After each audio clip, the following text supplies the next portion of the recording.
Olá, terceiro ano, que bom, né? Estarmos juntos novamente. Hoje nós vamos trabalhar história. O ambiente hoje está um pouco diferente porque eu preferi sentar hoje para fazer uma leitura com vocês e vocês vão acompanhar essa leitura comigo, tá certo? Então, hoje, como será história, eu quero que vocês abram na página 18 as cidades e seus patrimônios. Vamos lá acompanhar a leitura comigo? Leia este texto. Corria pela cidade a lenda de um tesouro escondido. Falava-se em alguma coisa grande ou bem pequenininha, que você podia pegar ou não. Podia ter gosto, cheiro, som, ser móvel ou imóvel, imóvel que não se move, sem movimento, tá certo? Todo mundo queria achar o tesouro, mas o que procurar? Então os moradores se reuniram. O que é um tesouro para você? Para você, o que é um tesouro? Tesouro para mim são os meus filhos, minha família. Para outras pessoas são fotos, são momentos especiais, certo? Então tesouro mesmo são as lembranças dos meus pais. A foto do casamento, o lenço bordado pela minha mãe, a carta que meu pai escreveu para ela. Se é assim, a roupinha de batismo do meu filho também é tesouro. E o caderno de receita da minha avó, a broa de fubá que ela fazia, ninguém faz igual. Apareceram tesouros de todo jeito, caixa de ferramenta, máquina de costura, um medalhão, um par de brinco de ouro, um vestido de noiva, uma coleção de postais, outra de pedrinhas. Virou a página. E os moradores concordaram que algumas coisas eram tesouros para a maioria deles. A imagem da padroeira, que é a protetora, que chegou aqui com as primeiras famílias. A estação de trem que não funciona, mas está toda estragada, mas é um tesouro. O casarão do fundador, o mapa que demarcava as terras e o documento que deu nome ao antigo arraial, que é cidade muito pequena, povoado. O chafariz da praça, a escola onde todos estudaram, isso tudo são lembranças. Então, as fotos da primeira turma e a câmera lambe-lambe do fotógrafo, instrumento da banda de música que acabou. Alguém se lembrou do toque de sinos que todo morador entendia, do modo de fazer queijo na roça, que sabor, do congado, que é dança de origem africana, na festa do Rosário, de um artesanato que só existia por ali, e da árvore imensa que fez sombra para muitas gerações. A gente precisa cuidar de tudo isso, preservar.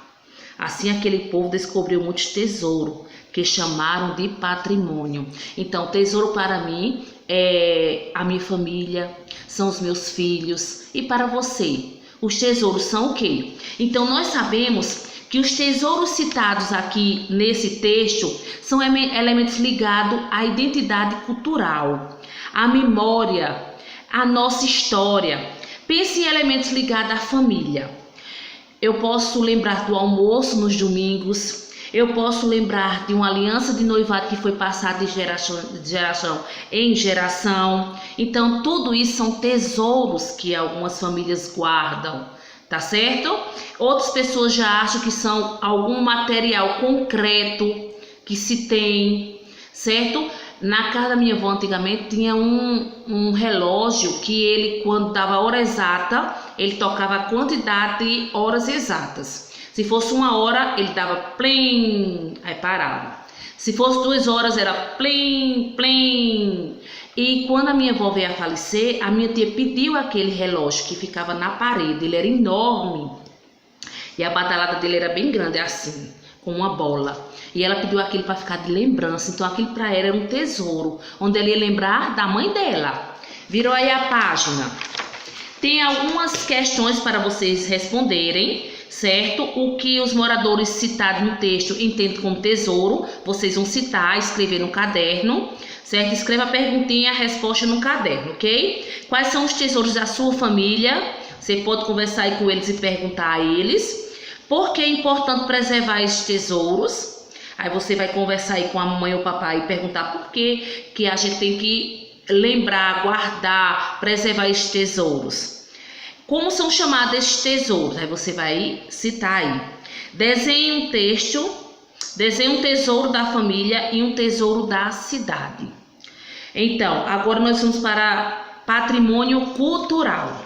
Nós sabemos que os patrimônios, quando são importantes para a história e para a preservação da memória de um povo, comunidade de um povo, esse patrimônio recebe o nome de cultural. No segundo parágrafo, quando o bem histórico, cultural, artístico, arquitetônico, natural tem sua importância reconhecida oficialmente, passa a ser protegido por lei. Então, quando reconhecemos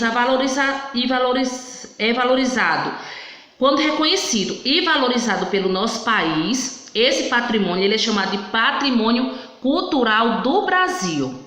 E quando ele é reconhecido por outros lugares do mundo, ele é reconhecido como patrimônio cultural da humanidade. Então, quando ele é reconhecido aqui no nosso país, ele é reconhecido como, ele é chamado como patrimônio cultural do Brasil. E quando é reconhecido no nosso país e em outros lugares do mundo, ele é conhecido como patrimônio cultural da humanidade. Então aí nós temos uma imagem e nele nós temos uma legendazinha explicando algo. O Complexo da Pampulha, em Belo Horizonte, foi projetado pelo arquiteto brasileiro Oscar Niemeyer e é considerado patrimônio cultural da humanidade, porque ele é reconhecido aqui no país e nas outras partes do mundo também, tá certo? Então tem aí, por ter um conjunto de construções característica da arquitetura moderna brasileira, originada entre as décadas de 1930 e 1940. Na imagem é possível observar a igreja de São Francisco de Assis. Então, eu quero explicar para vocês que o complexo da Pampulha foi construído em torno de um lago artificial, certo? E compreende, além da igreja de São Francisco de Assis, o iate Tênis Clube, a Casa de Balé, o Museu de Arte da Pampulha e a Casa Juscelino Kubitschek também, certo? Então esses aí são considerados como patrimônio cultural da humanidade. Ok? Pessoal, então a nossa atividade será essa e seguir a agenda semanal, tá certo? E até amanhã com aula de geografia.